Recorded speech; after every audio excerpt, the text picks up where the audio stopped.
Estamos acostumbrados a pensar que Don Cristóbal Colón fue quien demostró que la Tierra es redonda. Pero los antiguos griegos ya estaban convencidos de esto más de 200 años antes de Cristo. En esos tiempos estaba muy de moda ir de vacaciones a Egipto. Buenas playas, sol, bibliotecas y una vista a las pirámides. Se ve que el cambio los favorecía. Y en Egipto se crió uno de los griegos más famosos, Eratóstenes, que nació en Cirene y después se estableció en Alejandría. De joven, Eratóstenes se dedicó a la filosofía, pero no le iba muy bien. Algunos colegas lo llamaban beta y decían que era segundo en todo. Sin embargo, nuestro héroe estaba destinado a pasar a la historia. Eratóstenes era un tipo de mundo y sabía que en otra ciudad de Egipto, Siena, había un día en el año en que los palos no proyectaban sombra al mediodía. Eso significaba que el sol pasaba ese día justo por encima de las cabezas de los parroquianos, por el cenit, es decir, el cenit, o sea, el cenit, lo de arriba.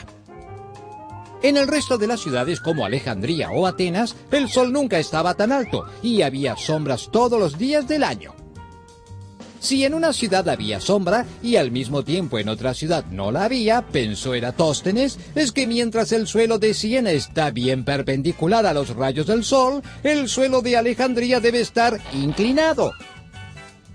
Si la Tierra esférica es muy grande, estará menos inclinado, mientras que si es pequeña, la inclinación será mayor. Eratóstenes se dio cuenta, entonces, que si podía medir con precisión la sombra en Alejandría al mismo tiempo que no había sombra en Siena, iba a poder determinar el tamaño de la Tierra. Un verdadero bocho. Puso manos a la a la obra, allá por el año 240 a.C. Esperó al día en que no había sombra en Siena al mediodía, y él, que vivía en Alejandría, midió la sombra al mismo tiempo. No sabemos cómo hizo para coordinar el horario, siempre hay a mano algún amigo que te ayuda, pero lo cierto es que Eratóstenes midió la sombra en Alejandría justo a la hora exacta en que en Siena no había sombra.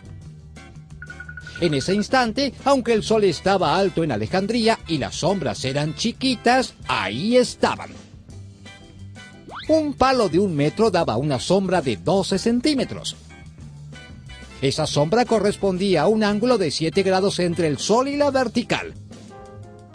Ya tenemos el ángulo, pensó. Ahora falta la distancia entre las ciudades. Eratóstenes mandó a un pobre gaucho a medir la distancia exacta entre Alejandría y Siena, contando los pasos.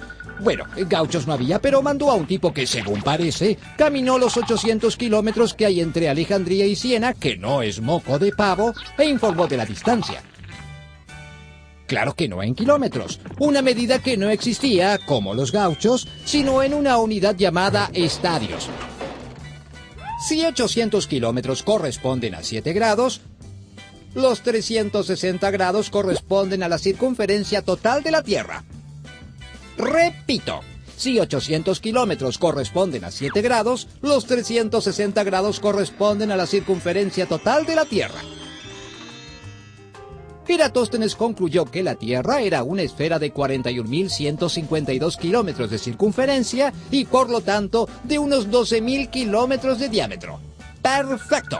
O casi, porque los más obsesivos le dirían a Eratóstenes que hoy las mediciones más delicadas dan 40.067 kilómetros para el perímetro de nuestro planeta en el Ecuador. ¡Qué precisión! Eratóstenes había medido el tamaño de la misma Tierra con menos de un 0,5% de error hace 22 siglos y había hecho esa proeza con un palo. Pero el verdadero héroe de la historia fue el gaucho.